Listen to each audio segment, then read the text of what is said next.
Sejam bem-vindos ao Nerdologia. Eu sou o Átila, biólogo, pesquisador e com as minhas vacinas antivírus em dia.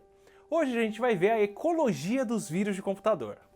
Seu computador e vários outros equipamentos podem ser infectados por vírus desde pelo menos a década de 80. Mas depois de mais de 30 anos sabendo dessa ameaça, já não era hora da gente ter pelo menos blindado os sistemas operacionais? E mesmo assim, ainda tomamos bilhões de prejuízo todos os anos por conta de sistemas invadidos e serviços fora do ar. Tem os vírus, worms, ransomwares, cavalos de Troia e mais um mundo de softwares maliciosos, os malwares. Isso porque apesar de todo o nosso esforço, eles são capazes de fazer algo que faz todo o sentido biológico: evoluir. Aliás, vírus de computador e vírus biológicos têm muito em comum. Vírus biológicos costumam ser específicos. Cada folha de alface que a gente come tem bilhões de vírus de insetos que nós não contraímos porque não somos lagartas. Do mesmo jeito que o vírus de Windows dificilmente infecta o Mac ou vice-versa. E do mesmo jeito que temos que nos preocupar com muito mais vírus conforme a população humana foi ficando mais numerosa e mais aglomerada. Os sistemas operacionais mais comuns também são os mais atacados. Por isso você está mais exposto com um computador Windows e um celular Android baseado em Linux do que com um computador Linux e um celular Windows. Os mecanismos também são parecidos. O HIV dependeu de décadas de contato sexual para infectar a maioria dos quase 40 milhões de portadores do mundo. Já a gripe, que pode ser passada pelo ar, todo ano infecta entre 1/10 e 1/5 das pessoas não vacinadas. E o mesmo acontece entre os malwares. Os vírus de computador propriamente ditos são programas que se implantam em outros e modificam os seus arquivos para poderem ser copiados e se espalhar, e dependem de um contato mais direto para circular, como um pendrive ou um disquete, lembra? E por isso se espalham mais devagar, enquanto os worms são programas que se espalham pela rede e se copiam sem precisar de usuários, de maneira que eles podem rodar o mundo em questão de dias. Isso quando não combinam as estratégias, como o vírus Chernobyl, um malware criado na Tailândia que inutilizava computadores Windows e pode ter causado mais de $1 bilhão em prejuízo. Ele circulava em programas infectados e conseguiu infectar outro malware, um worm, e circular por e-mail, um vírus que dependia de outro, assim como o vírus que causa a hepatite D depende do vírus da hepatite B para infectar as pessoas. E a defesa também é parecida. O nosso corpo barra os vírus com o sistema imune, que pode reconhecer partes comuns entre vários vírus ou parte específica do vírus da gripe que você pegou essa semana para produzir anticorpos que vão anular os vírus. Programas antivírus começaram fazendo o mesmo, buscando arquivos de vírus de computador conhecidos até então e mantendo uma lista atualizada das últimas ameaças.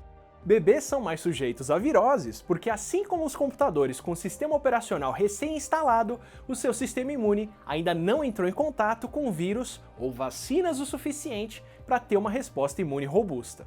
Já os idosos são vulneráveis porque não desenvolvem mais anticorpos contra novos organismos, assim como computadores que não têm mais suporte e deixam de receber atualizações de segurança podem pegar bem mais vírus. Enquanto aparelhos como impressoras, roteadores e afins podem ser como a grande parte das pessoas que contraem a gripe ou a dengue, infecções que não têm sintomas, mas que continuam gerando novas infecções.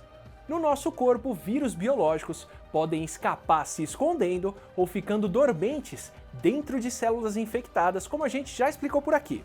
Vírus de computador também. O Chernobyl era um malware que escolhia trechos de executáveis onde ele podia inserir o seu código sem aumentar o tamanho do arquivo, para não despertar suspeita dos antivírus. E ele ganhou esse apelido porque as primeiras versões só se ativavam no dia 26 de abril de 99, que era a data de aniversário do acidente.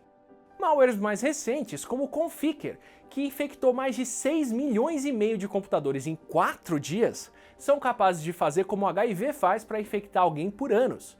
Eles mudam o código tão rápido que até o sistema imune ou os antivírus identificarem uma versão recente, outra mais nova já surgiu. E o que faz o HIV ser tão devastador é que enquanto ele escapa, o vírus está infectando e destruindo o nosso sistema imune. Ele cria um DOS, um ataque de Denial of Service imune, que termina deixando o corpo vulnerável a outras infecções na AIDS. E o vírus de computador W32 Selit fazia o mesmo, atacava os antivírus e se enfiava na lista de programas permitidos pelo firewall do Windows. Antivírus mais modernos vão além e procuram processos ou padrões que entregam o comportamento de vírus, como arquivos-fonte sendo modificados ou encriptados. O problema aqui é identificar processos importantes e normais do computador como nocivos e acabar atacando a própria máquina, causando uma resposta autoimune. Os vírus biológicos estão no meio do caminho entre serem vivos ou não. Por um lado, dependem sempre de um hospedeiro para fazer quase tudo, mas por outro, são capazes de fazer algo que os seres vivos fazem, evoluir, e os malwares seguem o mesmo caminho.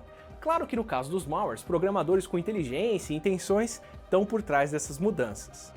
Mas mesmo com todo o planejamento, nenhum programador pode prever com certeza como o seu malware vai se comportar, uma vez que ele começa a circular e encontra máquinas com todo tipo de vulnerabilidade e infectadas por outros programas também. Programas que muitas vezes competem pelos recursos de computação ou pelas mesmas portas de rede vulneráveis. Algum tempo depois do vírus Code Red começar a circular, programadores desenvolveram uma outra worm, a Code Green, que invadia as máquinas pela mesma vulnerabilidade, mas apagava o Red e instalava uma atualização da Microsoft que protegia o sistema. Com tanta complexidade, mesmo sendo artificiais, os vírus de computador começam a interagir como os organismos interagem. E no futuro, essa mistura com o organismo pode ficar ainda maior. Com o desenvolvimento de próteses, marca-passos, bombas de insulina e outros equipamentos médicos inteligentes e conectados, nós estamos ficando cada vez mais vulneráveis aos vírus de computador. Talvez no futuro a gente precise de vacinas e de antivírus regularmente. Se um dia a gente conseguir transferir a nossa mente para os computadores, qual vai ser a diferença entre memes infectando mentes e worms invadindo servidores? Por enquanto ainda não temos planos de como proteger o backup da sua consciência, mas se você quiser proteger a sua privacidade, as suas senhas, seus arquivos e fotos, temos uma sugestão. Com o Kaspersky Total Security, você simplifica a sua segurança e protege PCs, Macs e até celulares contra vírus, ransomware e outros malwares, além de cuidar do conteúdo que as crianças podem acessar. E você gerencia suas contas e compartilha entre computador e celular, assim você pode criar uma senha segura para cada serviço sem precisar lembrar. Tudo isso com backup automático e sem prejudicar o desempenho do seu computador, a navegação e muito menos os seus games. Aproveita o link no Saiba Mais para conhecer.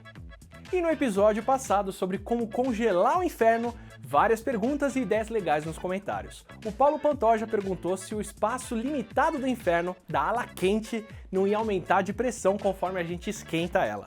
Se o espaço for limitado, com certeza, e aumentando a pressão e o calor com cuidado, a gente ainda consegue manter o enxofre fervendo e pode cobrar mais caro pela pulseirinha VIP. O Carlos Eduardo perguntou se tem uma película que diminui a temperatura do ambiente refletindo a luz. Quase isso!